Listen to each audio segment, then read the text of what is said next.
দর্শকের ভালো লাগতেই হবে এটা মাথায় নিয়ে আসলে কাজ করা। জুটি প্রথাটা আমরা দেখেছি হঠাৎ করে সিন্ডিকেটে রূপান্তরিত নিতে থেকে অনেক বছর ট্রাই করেও কিন্তু একটা জুটি আসে। আমার সাথে মেহজাবিনের ছিল, আমার সাথে তিশার ছিল, এটাকে আমি বলি বোঝাপড়া। আপনারা প্রতিনিয়তই অক্লান্ত পরিশ্রম করছেন, এই সিনেমার সময় আপনারা আপনাদের সাপোর্ট দিয়ে যাচ্ছেন। এভরি সিঙ্গেল ডে বিভিন্ন শোর পাবলিক রিয়াকশন থেকে শুরু করে আমরা যারা আসছি তাদেরকে অ্যাটেন্ড করছেন। সো ইটস এ আপনাদের জন্য আপনাকে প্রথমে ধন্যবাদ। এবং আমার মনে হয় যে আমি অবশ্যই দেখছি সোশ্যাল মিডিয়াতে, আমি খুব কম থাকি, তারপর আমার চোখে পড়ছে এবং এখানে এসেও আমি পাবলিক রিয়াকশান, তাদের যে ইমোশন সেটা আমি শেয়ার করছি, তাদের সাথে আমি নিচ্ছি এবং আপনারাও নিচ্ছেন। আমার মনে হয় যে এই পজিটিভিটি বা তাদের যে ভালো লাগছে দাগি, এই কথাগুলো আমি বলার থেকে আপনারা যদি ছড়িয়ে দেন তাহলে আমার মনে হয় যে অনেক বেশি বিলিভেবল অ্যান্ড মেক সেন্স করে। কোন গল্প দর্শক পছন্দ করবে, কোন গল্প দর্শক ওইভাবে দেখবে, এটা তো একদমই দর্শকের পছন্দ, দর্শকের উপরেই নির্ভর করে। হ্যাঁ, আমাদের জায়গা থেকে আমাদের একটা দায়িত্ববোধের জায়গা থাকে যে একটা ভালো গল্প, ভালো স্ক্রিপ্ট, ভালো একটা প্রোডাকশন, একটা অভিনয়ের জায়গাগুলো যেন ঠিকঠাক থাকে সেইটা নিয়ে কাজ করা। এবং আমার মনে হয় সেই জায়গা থেকে প্রত্যেকটা সেক্টরে আমাদের টিমে যারা যারা ছিলেন সবাই, শিহাব ভাই খুব যত্ন নিয়ে সেই কাজটা করেছেন এবং আমরা যারা ছিলাম আমরাও চেষ্টা করেছি আমাদের জায়গা থেকে। এবং এই পরিশ্রমের ফলেই হয়তো দাগি সবাই খুব পছন্দ করছে। বাট এই ছবিটা হিট যেতেই হবে এটা মাথায় নিয়ে তো আর কাজ করা হয় না, এই ছবিটা দর্শকের ভালো লাগতেই হবে এটা মাথায় নিয়ে আসলে কাজ করা।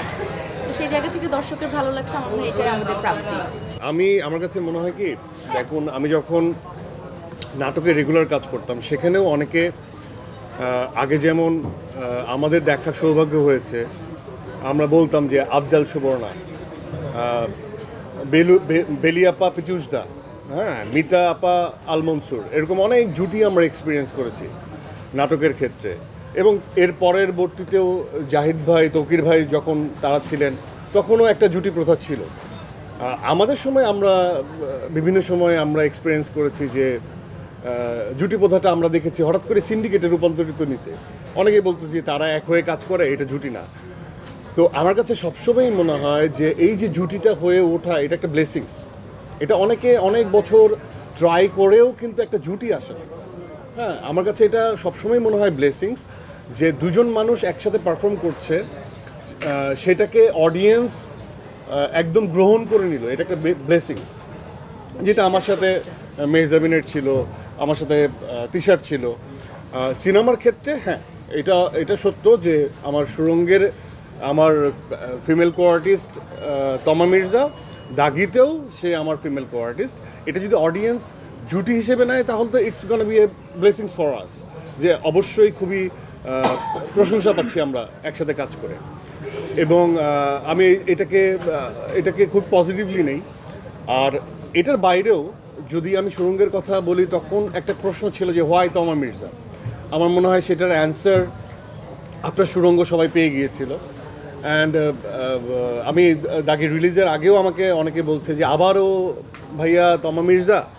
তা আমি বললাম যে ভাই, এটা তো আর আমার একতেরে নাই, নায়িকা কে হবে সেটা তো আর আমি সেট করি না, সেটার উত্তর দিতে পারবে শিহাব শাহিন বা আমাদের প্রডিউসিং টিমের শারিয়ার শাকিল। তো কিন্তু আমি এতটুকু বলতে পারি যে আফটার ওয়াচিং দাগি সবাই আবার অ্যান্সারটা পেয়ে যাবে যে হোয়াই তমা মির্জা। সো এই যে পারফর্মারের যে দক্ষতা বা পারফর্মারের উপর যে আস্থার জায়গাটা, সেটা যেমন শিহাব শাহিনের আমার উপর তৈরি হয়েছে, এবং আমার যেমন অ্যাজ এ ডিরেক্টর শিহাব শাহিনের উপর একটা বন্ডিং তৈরি হয়েছে। তো শুধুমাত্র জুটি যে তমা মির্জা আর আমার, তা না। আমার জুটি কিন্তু একজন শারিয়ার শাকিলের সাথেও। আমার সুরঙ্গের প্রডিউসার উনি, আমার দোস্ত মানুষ, এবং দাগির প্রডিউসার উনি। সো এনি হেলদি জুটি বা হেলদি আমি বলবো সিঙ্ক্রোনাইজেশন অ্যাজ এ টিম যখন সিঙ্ক হয়ে যায়, এটা ওয়ান কাইন্ড অফ ব্লেসিংস। এটা শুধুমাত্র পারফর্মারের ক্ষেত্রে হয় না, যুগে যুগে ডিরেক্টররা একই ডিওপি নির্ভর, এটা সিন্ডিকেট না। কারণ তার সাথে তার বোঝাপড়াটা অনেক সুন্দর। একজন স্ক্রিপ্ট রাইটারের সাথে যে তালমিল, সেটা তার বোঝাপড়াটা, এটাকে আমি বলি বোঝাপড়া। সো আমরা ব্লেসড যে আমরা আমাদের চরিত্রগুলোকে ফুটিয়ে তুলছি এবং একইভাবে, এবং এটা দর্শক পছন্দ করছে।